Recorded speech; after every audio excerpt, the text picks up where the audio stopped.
Bonsoir à tous pour le Zoom d'aujourd'hui. On va faire un Zoom franco-russe avec Zakhar Prilepine. Bonjour monsieur, merci beaucoup d'être avec nous. Alors vous allez évidemment vous exprimer en russe. La traductrice est ici. Moi malheureusement je ne pourrai pas m'exprimer non plus en russe, donc je le ferai en français. Pour vous présenter, vous êtes écrivain, journaliste. Vous avez commandé les forces spéciales russes pendant les opérations en Tchétchénie en 96 et en 99. Vous êtes également membre du Parti national bolchevique depuis 96 et vous avez été et vous êtes le conseiller politique d'Alexandre Jakarchenko, commandant du bataillon de l'armée de la République populaire de Donetsk. Vous venez aujourd'hui nous présenter cet ouvrage, le dernier, Ceux du Donbass, chronique d'une guerre en cours. Alors pour commencer, vous dites: les personnages principaux de ce livre sont ceux qui ont vécu et fait cette histoire. Est-ce que vous avez voulu écrire cet ouvrage pour redonner la parole à ceux qui, selon vous, ne l'avaient pas ? Effectivement, vous avez tout à fait raison. Je crois que ces gens n'ont pas eu assez la parole. Ici en Europe, il y a eu beaucoup de publications de l'autre côté, des gens qui ont fait le Maïdan à Kiev, qui ont écrit, qui ont été publiés, mais on n'avait pas donné la parole à leurs opposants. C'est le premier livre qui paraît et qui parle des gens de l'autre côté, et je suis reconnaissant à la France de leur avoir donné la possibilité de s'exprimer. Alors on sent beaucoup dans cet ouvrage cette volonté de lutter contre la censure. On a parlé de guerre hybride pour cette guerre en Ukraine. Que pensez-vous de ce terme et de cette nouvelle façon de faire la guerre ? Alors, effectivement, cette guerre est hybride et toutes les guerres d'aujourd'hui, toutes les guerres qui se sont passées au XXe et au XIXe siècle ont été hybrides parce qu'à chaque fois, il y a de gros joueurs européens, britanniques ou américains qui y participent. Comme cela s'est produit avec cette guerre-là, quand il y a eu 2 ou 3 dizaines de hauts fonctionnaires européens et américains qui sont venus soutenir le Maïdan, et c'est justement au moment où ces fonctionnaires sont venus soutenir le coup d'État en Ukraine que la Russie n'a pas pu ne pas réagir. Alors justement, en France, récemment, le président français a parlé de lutter contre les fake news. On ne peut pas passer à côté de l'importance des médias et de parfois la propagande dans ces guerres. Que pensez-vous justement de la possibilité de créer des lois pour encadrer l'information ? Alors, votre président, il désire faire une grande révolution dans les médias. Je lui souhaite bonne chance, mais je ne sais pas du tout comment c'est possible, parce qu'aujourd'hui, il y a de grosses corporations, il y a aussi les entreprises privées, il y a le droit de l'homme pour avoir la propriété privée, et donc les médias peuvent aussi se retrouver cette propriété privée. Et donc, du point de vue de la mécanique, c'est difficile d'imaginer comment on pourrait combattre cette production de fake news, même si une telle loi aurait facilité nos relations entre la Russie et la France, entre la France et l'Ukraine, entre tous les joueurs en cause, parce que la moitié de l'information qu'on a aujourd'hui, ce sont des informations falsifiées ou déformées. Alors dans la réalité de cette guerre, vous évoquez souvent ces vies qui ont totalement basculé. Est-ce que un rapprochement peut être fait avec votre participation à la guerre de Tchétchénie, où là aussi peut-être votre existence à vous-même a pu prendre un tournant différent ? On peut effectivement tracer un parallèle avec la guerre en Tchétchénie. D'autant plus que, de façon bizarre, l'Europe avait soutenu le droit de la Tchétchénie pour l'autonomie, mais elle ne le fait pas autant avec le peuple du Donbass, tandis que la situation est tout à fait identique. Et alors justement, à quoi attribuez-vous cette différence de traitement de la part des Occidentaux ? C'est moi qui dois vous poser cette question. Alors on n'y répondra pas aujourd'hui. En tous les cas, vous décrivez une Ukraine devenue hostile à sa minorité russophone. Est-ce que vous attribuez cette hostilité à un phénomène qui date uniquement de cette guerre en Ukraine, ou est-ce qu'au contraire vous pensez que c'était un sentiment latent qui grondait depuis quelque temps à cause d'une histoire peut-être difficile entre l'Ukraine et la Russie, à cause d'une cohabitation qui devenait peut-être plus compliquée et tout simplement à cause de l'évolution de la société ukrainienne, davantage influencée peut-être par l'idéal ou le modèle de société occidentale par rapport à la Russie?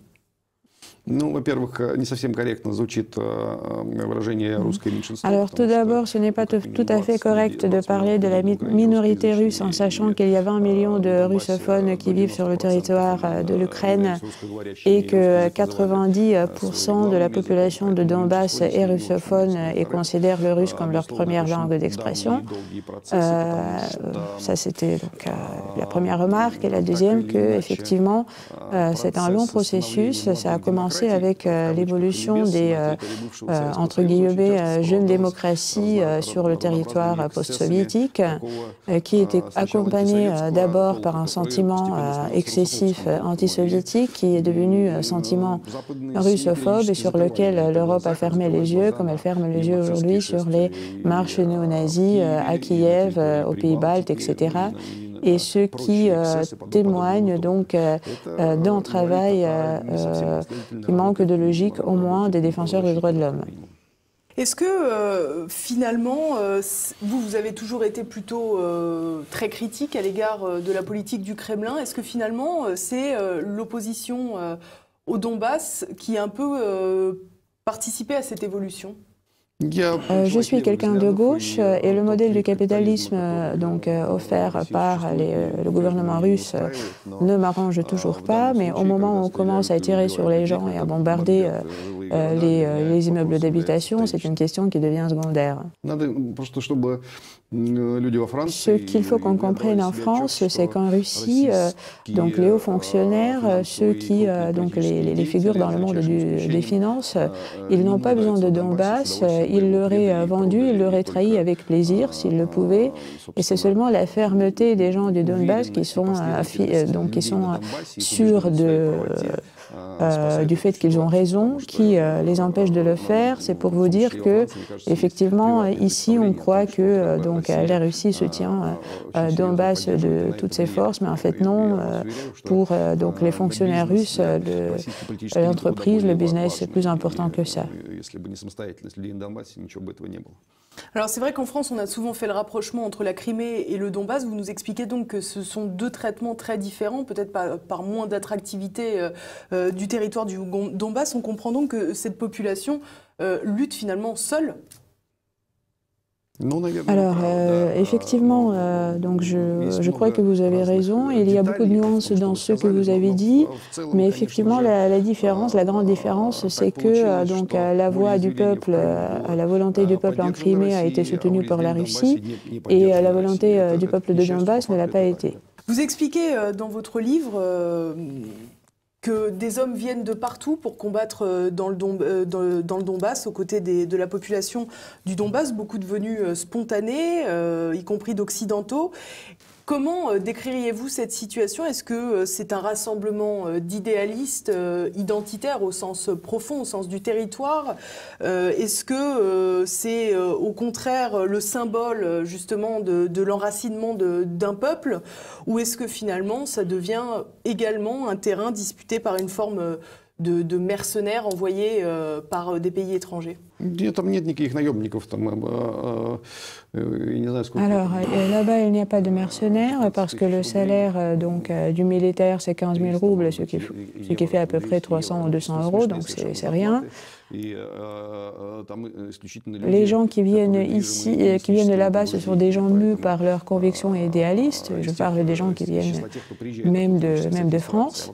Et 95% de l'armée, ce sont les hommes et les jeunes hommes de Donbass qui avaient pris les armes, tandis qu'avant, ils avaient des professions civiles.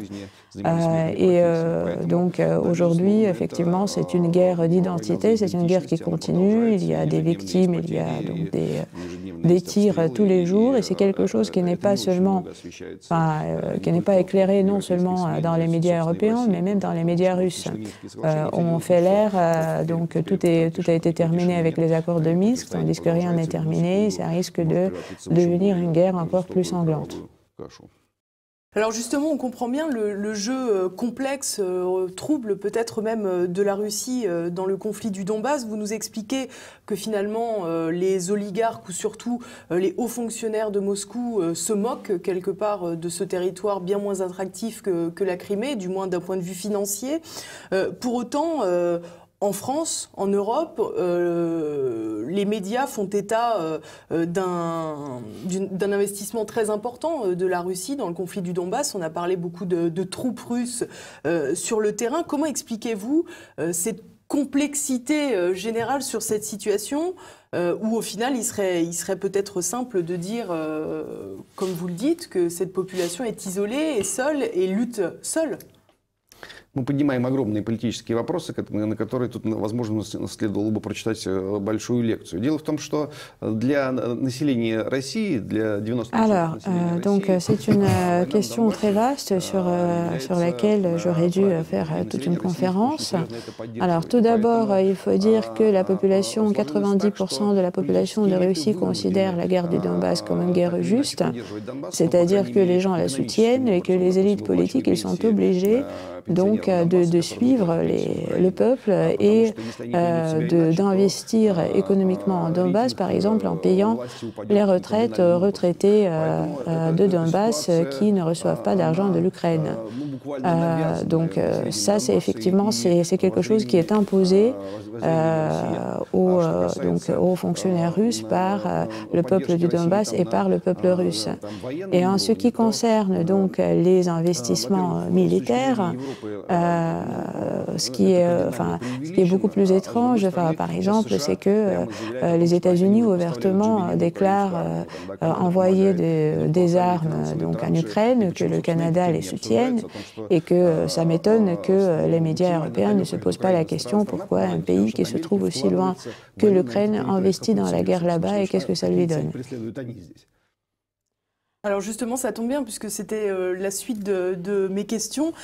Pour vous, quel est le rôle joué par l'Europe et les États-Unis, qu'on pourrait regrouper toujours sous ce terme des Occidentaux, en utilisant quelque part ces conflits dans le jeu géopolitique? Украина используется как такой своеобразный полигон, даже не шахматная доска, а полигон для отработки самых... Alors, en ce qui concerne donc ici, l'Ukraine est devenue une sorte, ce n'est même pas un jeu d'échecs, c'est une sorte de champ d'entraînement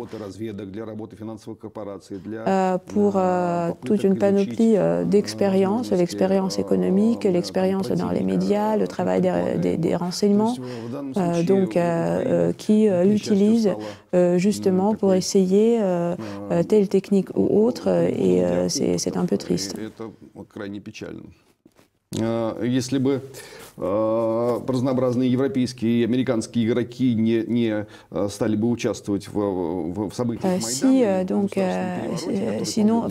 Si ce n'était pas pour la participation justement des joueurs occidentaux qui avaient ouvertement soutenu le coup d'État à Kiev, qui a entraîné ensuite la rébellion de Donbass, dans ce pays, il y aurait eu les élections un an après, Yanukovych serait parti et il n'y aurait pas eu de guerre.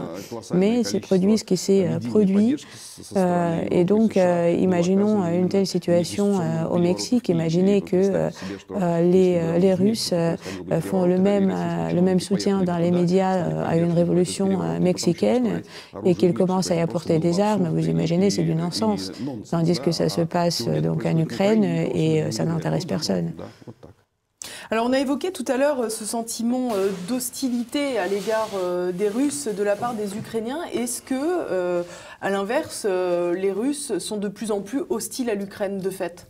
Понимаете, вы совершаете очень серьезные допущения, когда говорите, что украинцы враждебны к русским, потому что если бы, допустим, Европа позволила или сама бы провела на Украине... Quand même, donc, ce n'est pas correct de dire que les Ukrainiens sont hostiles aux Russes, parce que si aujourd'hui l'Europe permettait des élections transparentes en Ukraine, le chef de la République de Donbass, Zakharchenko, serait au moins venu deuxième, parce que selon nos statistiques, il y a beaucoup de monde aujourd'hui en Ukraine, un tiers de la population, qui est les forces qui sont aujourd'hui au pouvoir, et que l'Europe va voir d'ici quelques années des forces pro-russes venir au pouvoir, et alors l'Europe sera en difficulté d'expliquer tout ça. La Russie ne conduit pas de propagande contre l'Ukraine. Ce qui ne plaît pas à la Russie, c'est l'establishment politique là-bas qui est influencé d'un côté par les joueurs de l'extérieur et de l'autre côté est manipulé par les groupes néo-nazis. Que l'Europe préfère ne pas remarquer. C'est ça que je n'aime pas, c'est ça que la Russie n'aime pas, mais on n'a rien contre la population ukrainienne. Alors ça fait presque 4 ans que la guerre a éclaté, on en parle presque plus aujourd'hui en France. Est-ce que vous pouvez nous dire quelle est la situation aujourd'hui au Donbass ? Heureusement, après les accords de Minsk, l'Ukraine a cessé d'appliquer l'artillerie et l'aviation en Ukraine, en Donbass, pardon. Et donc aujourd'hui, les combats se mènent surtout sur les lignes de rapprochement, mais sur le front. Mais comme le front se trouve dans la proximité directe des banlieues de Donetsk, des villes, la population civile est déjà habituellement névrotique parce que tous les jours elle entend des tirs, elle entend des échanges de coups de feu, mais les pertes dans la population civile se sont quand même énormément rétrécies. Aujourd'hui, il n'y a presque que les militaires qui perdent leur vie, mais il y a quand même des enterrements quasiment tous les jours car les militaires meurent et la guerre continue. Et à quelle évolution faut-il s'attendre, malheureusement ou pas malheureusement ? Я думаю, что, может быть, не стоит ждать, а может быть, Европе стоит создать совместный... À mon avis, il ne faut pas s'attendre à une évolution, mais ce qu'il faudrait faire, c'est créer une instance franco-germanique qui pourrait, une sorte d'institution qui pourrait venir au Donbass et réaliser un référendum pour voir que le peuple de Donbass, dans sa majorité, ne veut pas rester une partie de l'Ukraine. Tout est assez transparent. Et si les Européens, si une telle institution venait aujourd'hui à Donbass, elle aurait été bien accueillie. Merci beaucoup. Je rappelle donc Zakhar Prilepine, c'est Ceux du Donbass, chronique d'une guerre en cours aux éditions des Sirtes. Merci beaucoup monsieur d'être venu jusqu'à TV Liberté pendant votre voyage.